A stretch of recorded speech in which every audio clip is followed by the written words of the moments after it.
Watched my boyfriend's friend bring out a side of him I've never seen, leaving me feeling like the third wheel in our relationship. My boyfriend and I have been together for around 6 months, and it's honestly been incredible. I can't remember ever feeling this way about anyone I've dated before. He's a bit of an introvert, which was one of the first things I noticed about him. He's friendly and can handle himself in social situations, but whenever he speaks, there's always this careful thoughtfulness, like every word is weighed and measured before it leaves his lips. He's like this with everyone. Well, almost everyone. There's one person who seems to break through those walls he keeps up, a close friend of his. I'd sort of run into her before because my own best friend happens to be mutual friends with her, and, as it would turn out, my boyfriend and I actually met through my best friend, so our circles have always overlapped. This friend of his has been in his life for nearly 5 years.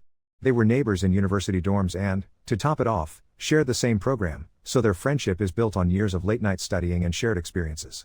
Whenever she's around, it's like I'm witnessing a different side of my boyfriend. He'll come alive, talking at length, laughing. His entire demeanor shifts, the quiet, reserved shell he usually carries simply melts away. The brightest, most genuine smiles I see from him burst out in her presence. And when we're with a group, those two always seem to orbit each other, bouncing inside jokes and old stories back and forth. It's like watching two people of the same language in a room full of strangers. A couple of months ago, my boyfriend fractured his foot and was stuck in bed, unable to move much. She visited every single day, bringing him food, sometimes staying to keep him company for hours. I could literally see his face light up the minute he realized she was coming. Sometimes, I can't help but wonder, if I took away the sexual intimacy from our relationship, would what we have even begin to compare to what he shares with her?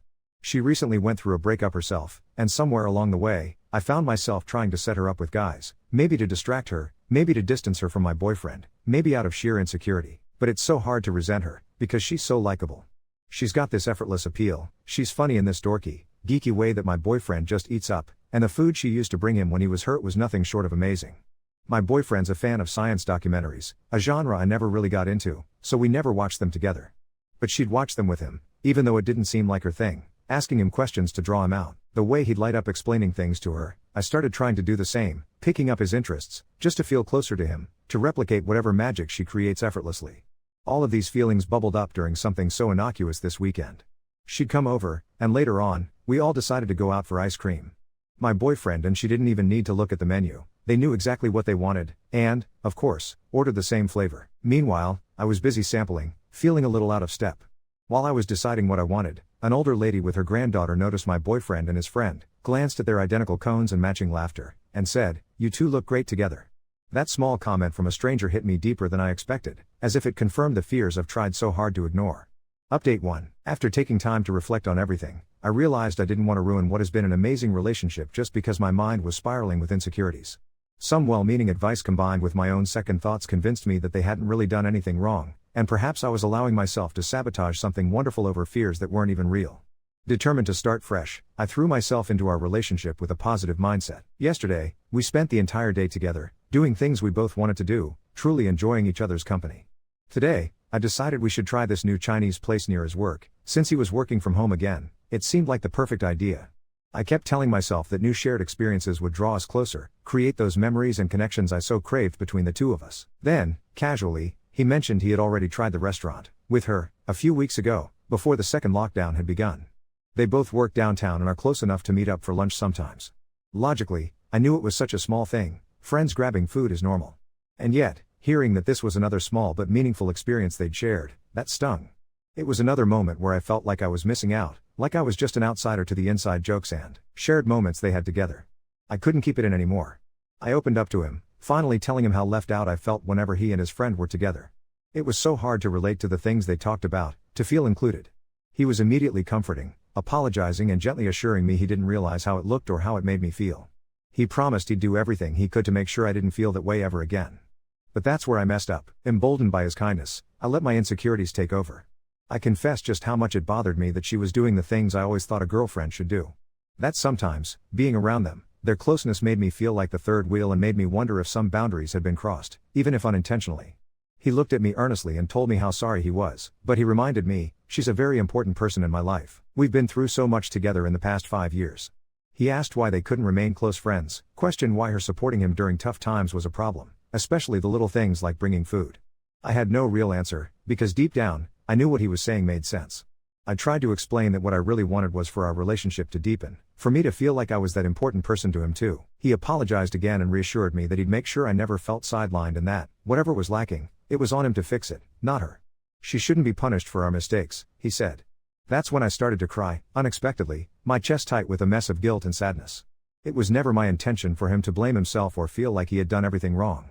Seeing him so distraught broke my heart, and I absolutely hated what this conversation was doing to us. He just kept comforting me.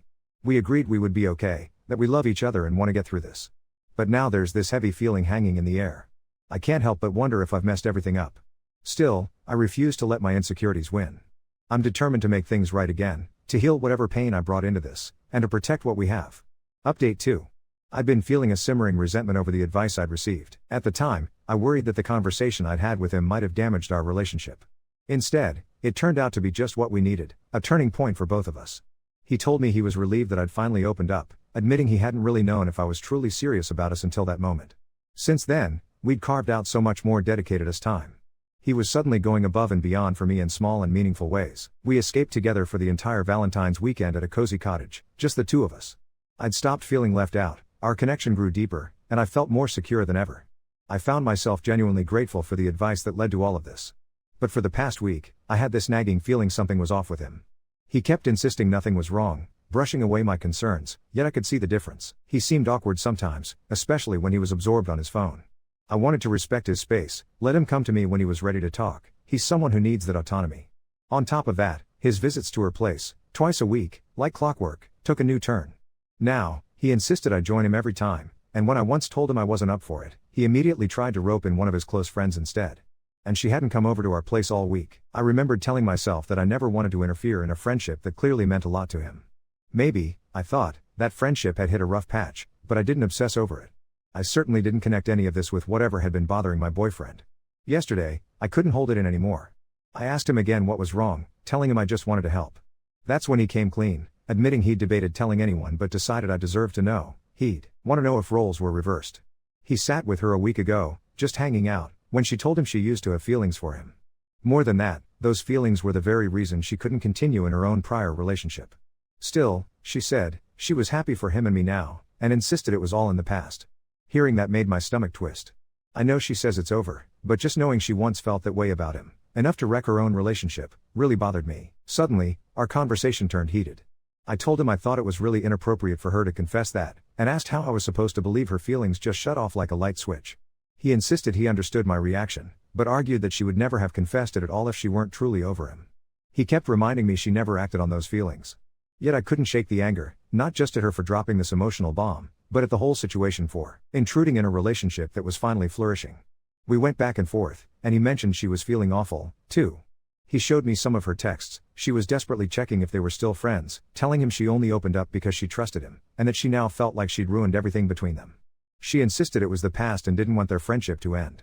He replied, brushing it off and apologizing for being weird lately. Reading her words, I could sense her regret, and as much as I tried to stay angry, I couldn't help but feel a bit sorry for her.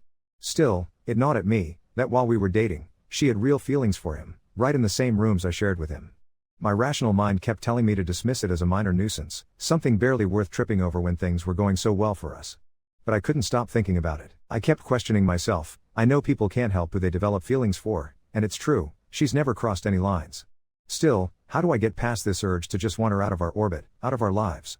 Am I wrong for feeling this way, or is this finally some sort of proof that my gut instincts were justified all along? Update 3. Last night I went over to his place early to surprise him with dinner. I love cooking when I'm anxious. It gives my hands a job while my brain trips over itself. So I had ginger and garlic going in the pan, rice steaming, and it smelled like home even though it wasn't mine.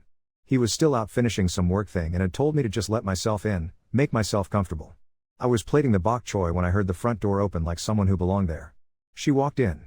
She didn't knock. The lock turned and the door swung and she stepped in with her tote bag looped over her wrist and a Tupperware I recognized from all those evenings she fed him when he was stuck on the couch. For a second we both just stood there staring at each other through the steam like we'd both walked into the wrong movie. "I'm so sorry," she said immediately, going pink, eyes flicking to the shoes by the door, to my jacket on the chair, back to me. He said I could drop by. He left a charger at mine. God, I should have texted you. I didn't know you were here. It wasn't the charger that made my stomach drop. It was the flash of metal she weighed in her palm as she held the door open, his spare key on a small rubber keychain I'd never seen before, something neon and ugly from a student club he told me about once. It looked used, like it had lived on her ring for a while, like a thing with its own history. Do you have a key? I heard my voice before I felt it, too calm, like I'd left my body and was watching something on mute. She froze and then nodded, miserable, like she had been waiting for this moment and hoping it never arrived. He gave it to me when his foot was fractured. So I could bring things over. I should have given it back. I'm sorry. I didn't think. No, that's not true. I didn't want to think about how it would look. She put the Tupperware on the shoe rack like she couldn't bear to bring it farther in, and then she slid the key off her ring. Here, she said, setting it gently on the console table between us like evidence. I'm sorry. Truly. I'll text him. She was out the door before I could say anything useful, and the apartment felt bigger with her gone and also weirdly smaller with the key lying there, bright and stupid. He arrived 10 minutes later, out of breath from rushing, hair damp from the cold. I didn't even have to ask. He saw the key, saw my face, and the apology was immediate, instinctive, like something he'd rehearsed in his head and hoped to never use. He told me he'd given it to her the week he hurt himself, when getting from bed to the door felt like crossing a desert, and then he didn't ask for it back because it was one more thing he didn't want to make awkward, and then months passed, and then he met me, and then time turned sticky and he forgot, and also he didn't forget, because he knew the shape of this conversation already, which is why he had been pulling me along with him to her place lately, bundling everyone into group settings like bubble wrap. He kept saying he was sorry, about the key, about letting a simple logistical thing mutate into a symbol, and I just stood there with my hand on the back of the couch, feeling ridiculous for crying over metal and plastic and also, not ridiculous at all. It wasn't the key. It was what it implied without asking permission. We need to talk to her, I said, finally. Together. I don't want this to just sit between any of us and grow teeth. We met her today at a park near their old campus where everything always smells faintly of coffee and rain, even on clear days. The three of us on a bench that had seen better paint jobs. She'd already put the key in a small envelope like she couldn't bear to see it naked again. She didn't try to make a joke or minimize anything. She sat with her hands twisted in her lap and told me, us, that she had been pushing him away on purpose the past week because she could feel it too, the weirdness of confession clinging to everything, and she wanted to strip it off without dragging it across my face. Then she said the thing neither of us were expecting. She's moving.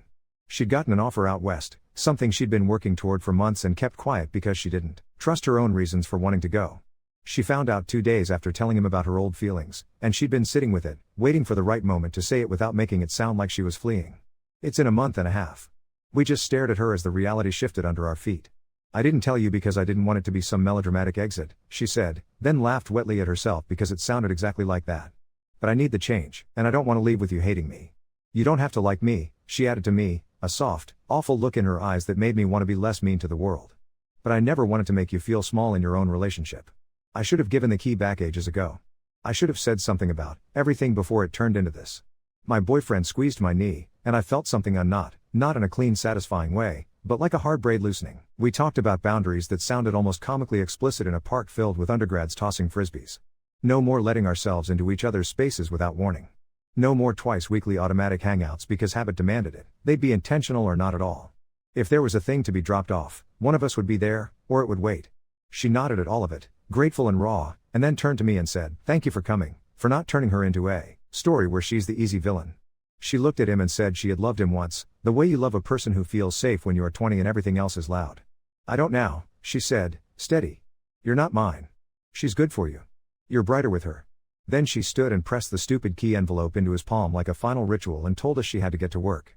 She walked away and didn't look back, and we sat there longer than made sense, staring at our shoes. Back at his apartment, he put the key on the table and didn't touch it again. He told me he'd been scared of this exact moment because he knew a part of him had held on to a what if simply because no decision had ever been made. When you're young, not choosing feels like leaving all doors open. "I chose you," he said, like a confession and a promise wrapped up together. I'm sorry it took something ugly to make me say it out loud. We ate cold rice because the timing of life isn't polite, and he asked if he should text her to check in and I surprised myself by telling him to wait until tomorrow. Not because I wanted to punish anyone, but because the space felt necessary for once, like letting a room air out after you burn something. I don't know what our lives look like when she leaves. Part of me feels relief like sunlight finding the floor, another part aches for both of them because grief isn't always reserved for lovers, sometimes it's for the version of friendship that only exists in the overlap of time and geography. Tonight he pulled out a shoebox of photos from those years I always felt shut out of, and instead of flinching, I sat with him and let him tell me the stories behind them, listening as if I was being handed a language I'd been trying to teach myself by ear. And then we took a photo of our own on the couch, still in our coats, hair messy from the wind, eyes a little swollen, and it looked like a thing we were building on purpose. Update 4. We changed the locks. It felt grown up and petty at the same time, standing in socks on his hallway runner while a stranger in a canvas jacket made polite small talk and spun a new cylinder into place. It smelled like cold metal and the faint sweetness of machine oil. When he slid the new keys across his palm to me, their teeth catching the light, I had to keep myself from making it into a ceremony. I put one on my ring next to my pink pepper spray and the tiny plastic library card from a city I haven't lived in since I was 17. It clicked there with a neat little finality that made my chest tight. He grinned at me like it was the first time he was seeing me in his doorway all over again, and then he did the thing that undid me. He took the old neon rubber keychain she used to have and threaded it onto the new key anyway, empty, like a bright warning buoy with nothing attached. "So we remember not to be idiots," he said, and I laughed, and then we both went quiet. She asked me to help pack. It was the kind of invitation that feels like a trap when you're still living in your own skin too loudly, but I said yes because I didn't want the last thing between us to be a clumsy exit in a doorway. Her apartment looked like an archaeological dig, layers of 20s living, textbooks collapsed against vinyl records, a plant she forgot to rotate always reaching for the same corner of sun. We made piles on the floor and drank lukewarm tea out of mugs that used to be funny, and she took down their photo strip from some orientation week carnival where his hair was bad and her eyeliner was a little too perfect, and she didn't flinch when she handed it to me. "Do you want to keep it?" she asked. I told her no. She slid it into a manila envelope marked miscellaneous with the kind of tidy handwriting that looks like a teacher's. Later, sifting through a stack of papers, I found a glossy print stuck to the back of a course schedule. The paper bowed like it had gotten damp once and then dried that way.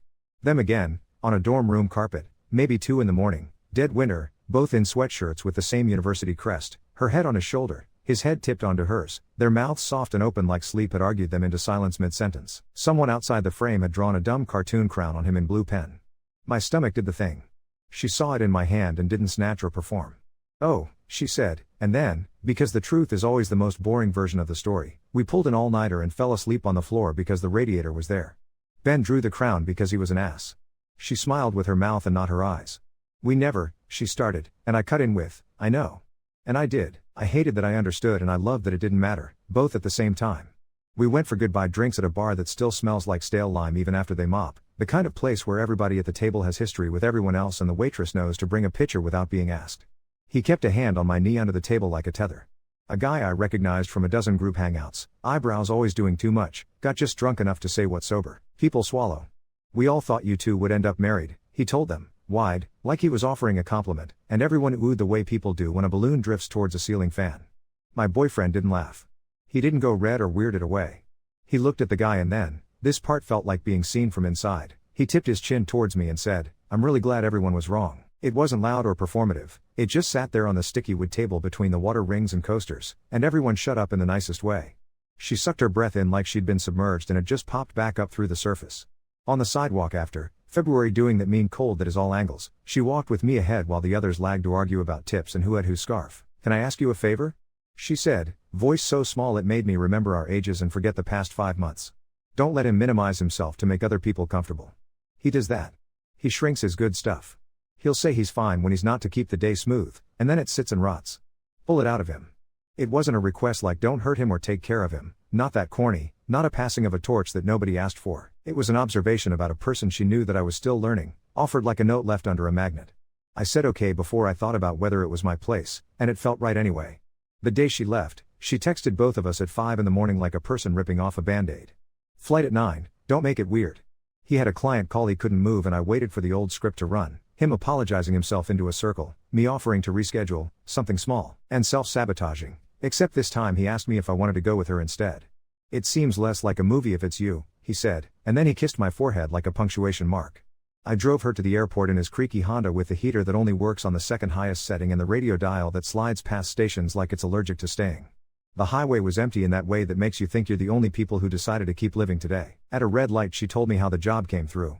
She'd applied because she didn't like who she was around here, too available, too brave in the wrong directions, too stuck. He was happy and I didn't like what it did to me, she said gently, like apologizing to a plant she was repotting. It made me measure myself against a thing that wasn't mine and then fail a test nobody wrote. She laughed at herself and then cried, quick and clean, the way some people sneeze. At the curb I hugged her awkwardly because our bodies don't know what they are to each other yet, and she put her mouth near my ear and said, "If I became a ghost in your house, shut the window." It was the best kind of selfish blessing. She rolled her suitcase inside without looking back. I watched her in the glass for a second until the reflection broke up into other people.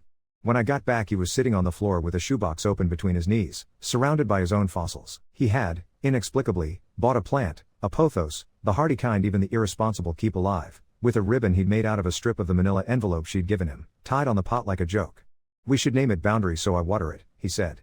We were stupid for an hour, then sad for a few minutes, then quiet in a way that wasn't empty. He asked if I wanted to move in after his lease renewal in June, not because of a ghost eviction or to fill a space, but because he wanted to know what it felt like to grocery shop together at 10 p.m. on a Tuesday for the rest of the year, because he wanted to learn how I fold towels. I want the boring bits, he said, like that was the treasure. That night, I got a text from an unknown number while he was brushing his teeth.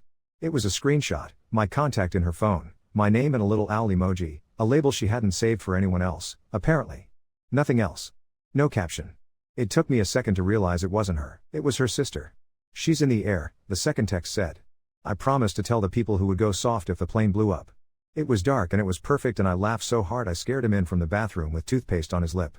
He framed the stupid neon keychain. Not like a shrine, he took a cheap shadow box we found in the dollar section at the drugstore and pinned it between two of our new keys, his and mine. The rubber stretched a little from years of being asked to hold, more than it should. We hung it near the door where you would never see it unless you were looking up.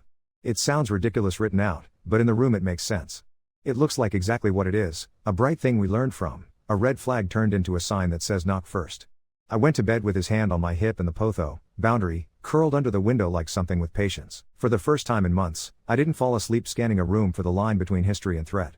Our photo from the night everything broke and then didn't is on the nightstand, our hair still messed from the wind, our faces a little undone. It doesn't look like a victory. It looks like two people who are going to keep choosing on purpose. Update 5. Boundary unfurled a new leaf overnight, the exact pale golf tee color of things that haven't decided what green is yet, and I took it, weirdly personally, like the plant was performing optimism on purpose.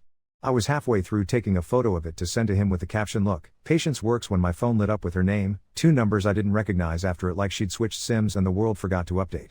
It was 2:11 a.m. He sleeps with his mouthguard in and dreams like his bones are holding him down, so I answered. Don't panic, she said, which is the quickest way to empty your blood out through your feet. There was a siren somewhere that wasn't for her in the hollow echo of a high ceiling space. I know the sound now, it's institutional and too clean. It's not, I'm okay. Bike versus curb. Wrist is broken. My ribs feel like they learned a new instrument and they're bad at it. They asked me who to put and I said your names without asking you if I could. I'm sorry, she said, sorry the way people apologize for throwing up. A paramedic in the background told someone to push 2 of something and then the sound cleaned up, like a door closed between us and the chaos. He woke up to me gripping his shoulder. He spat the mouthguard into his hand too fast and blinked like a startled deer. I didn't say anything that made sense. I didn't have to. He was up with his hoodie on over the wrong t-shirt, his hair somehow parting itself politely even under panic. We didn't say big noble movie things. We packed badly. I put 3 mismatched socks in a bag and a charger and a handful of protein bars like we might get stranded in a jet bridge. At 5 a.m. the airport was all ghost people and cleaning machines that hum like whales. We held paper cups of coffee that smelled like burnt hope. He kept trying to reassure me about a thing that wasn't about me and I locked my jaw and concentrated on the way the vinyl seat stuck to the backs of my thighs, the way you do when you need to not cry yet. It felt ridiculous and correct at the same time, 2 idiots in a row 18 that didn't recline, flying into somebody else's emergency. The hospital was exactly what you expect and somehow uglier. Fluorescent light that makes everything honest. A corkboard with a cartoon heart reminding you to ask about hand hygiene. She was small in a way I hadn't seen before, swallowed by a gown that would look enormous on anyone, her wrist inflated and mummified and propped on a pillow like a fragile loaf. They had given her one of those plastic cups with the bendy straw. Her hair stuck up in back in a way it never does on purpose. When she saw us, her face did a thing like relief and embarrassment were fighting for room. I told them my emergency contacts are a noise-compliant introvert and a girl who names plants, she said, slurring a little, trying to be fine when she wasn't at all. They looked at me like I asked for a dog. He stood in the doorway like he was afraid to break the scene.